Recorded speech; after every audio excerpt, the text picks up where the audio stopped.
Have you ever felt like you're shouting into a void, searching for answers, for meaning, for some grand purpose to this whole thing we call life, only to be met with complete and utter silence?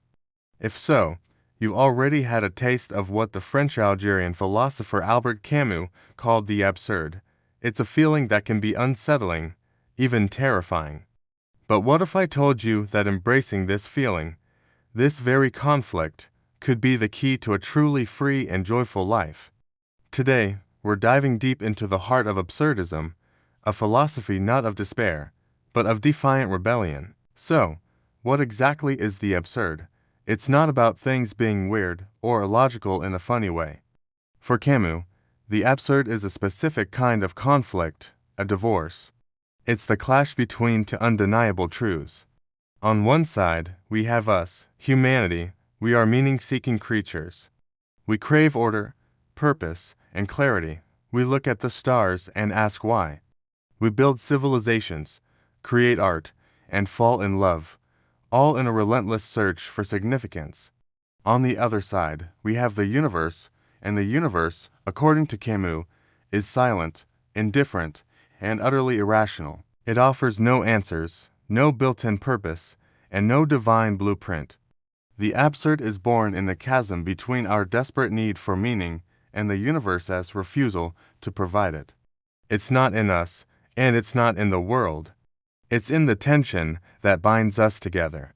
Now, it's really important to distinguish absurdism from its philosophical cousins, nihilism and existentialism, because they're often confused.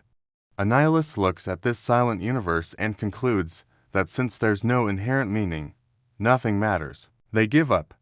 Life is pointless, values are baseless, and the best response is despair or apathy. An existentialist, like Jean-Paul Sartre, agrees that the universe is meaningless, but they see this as a blank slate. They say, okay, if there's no preordained purpose, then I am free to create my own. For the existentialist, the individual is the source of all meaning. Absurdism takes a third, very different path. An absurdist, following Camus, looks at the contradiction our need for meaning and the universe's lack of it and refuses to choose a side. They don't give in to despair like the nihilist, nor do they try to solve the problem by creating meaning like the existentialist. Instead, they embrace the contradiction itself. They decide to live with the tension, to keep both truths in their mind at all times. I desperately want meaning, and the world offers me none. This constant, conscious awareness of the conflict is the heart of the absurdist mindset.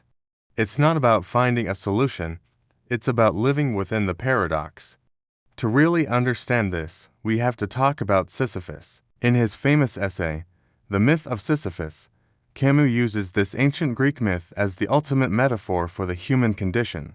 As the story goes, the gods condemned Sisyphus to an eternity of pointless labor. His punishment was to push a massive boulder up a hill, only to watch it roll back down the moment he reached the top. He then has to walk back down and start all over again, forever. It's the definition of a futile, hopeless task. You can't imagine a more meaningless existence. Camus asks us to consider Sisyphus at the moment the boulder rolls back down. As he walks down the hill to retrieve it, he is fully conscious of his fate. He knows his labor is pointless. He knows his suffering is eternal.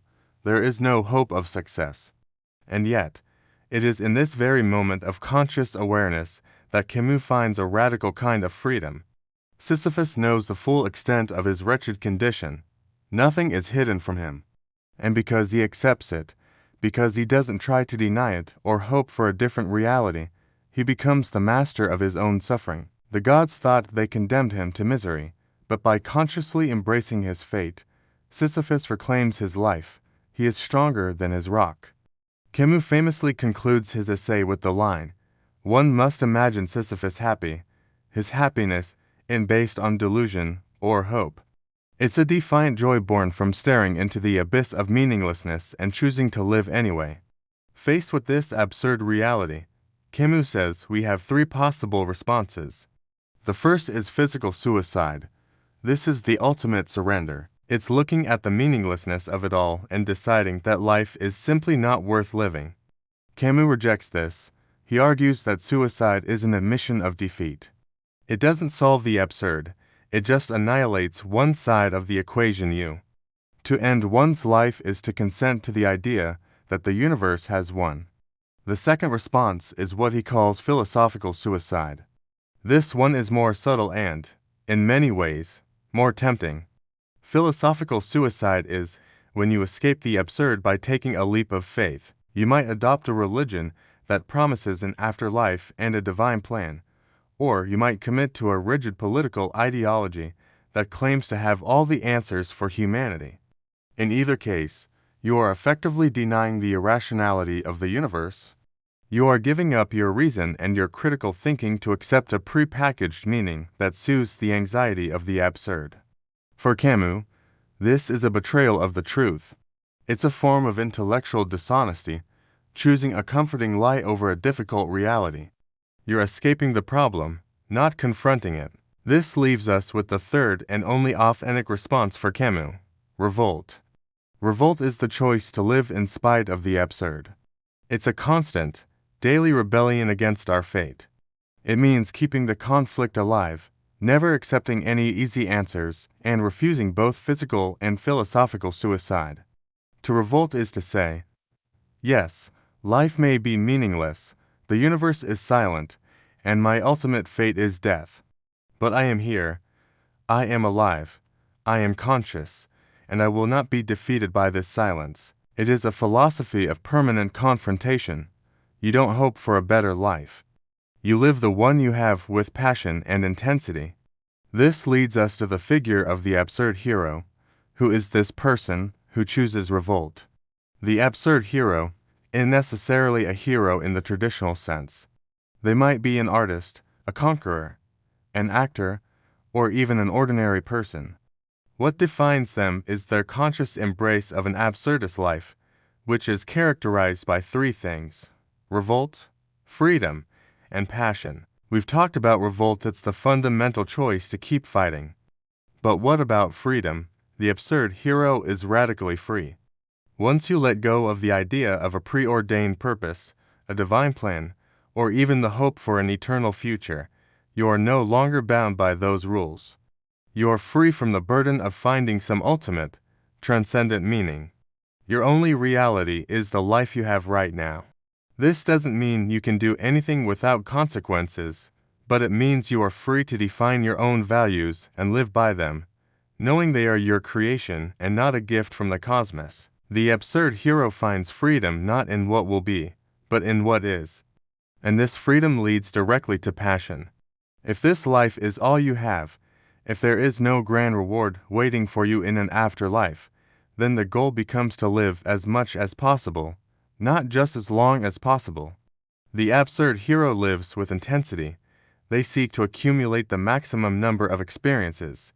They love passionately, they create with fervor, they experience joy and sorrow with their whole being. The value of life is not measured by its ultimate meaning, but by its quantity and quality of experience. It is about replacing the idea of a better life with the idea of a fuller life. You don't try to escape the human condition, you dive headfirst into it. So, what does this mean for us, here and now? How do we apply this? Absurdism isn't about becoming a gloomy philosopher staring into the void. Quite the opposite. It's an invitation to find joy in the ordinary, to find meaning in the act of living itself. It means accepting that there might not be a point to it all, and that's okay. The point is the experience. The meaning is what you create each day through your actions, your relationships, and your passions. It's about finding your own boulder to push. Maybe your boulder is your art, your career, your family, or your commitment to a cause. You know that, in the grand cosmic scheme of things, it might be insignificant. But you choose to push it anyway, with all your strength and all your heart. You find your purpose not in reaching the summit, but in the struggle itself. You, like Sisyphus, can find happiness in the conscious, defiant act of pushing your rock. Ultimately, absurdism is a deeply optimistic and humanistic philosophy. It calls us to be courageous, to live honestly, and to find a rebellious joy in a world that offers none. It's about loving our fate, even when it's difficult and makes no sense. It's about looking at the silent, starry sky and, instead of feeling small and lost, feeling a powerful, defiant freedom. It's the freedom to live, to love, and to revolt, every single day. Thanks so much for watching. If this exploration of absurdism resonated with you, be sure to like this video and subscribe for more deep dives into philosophy and life's big questions. Let me know in the comments what your boulder is. See you next time.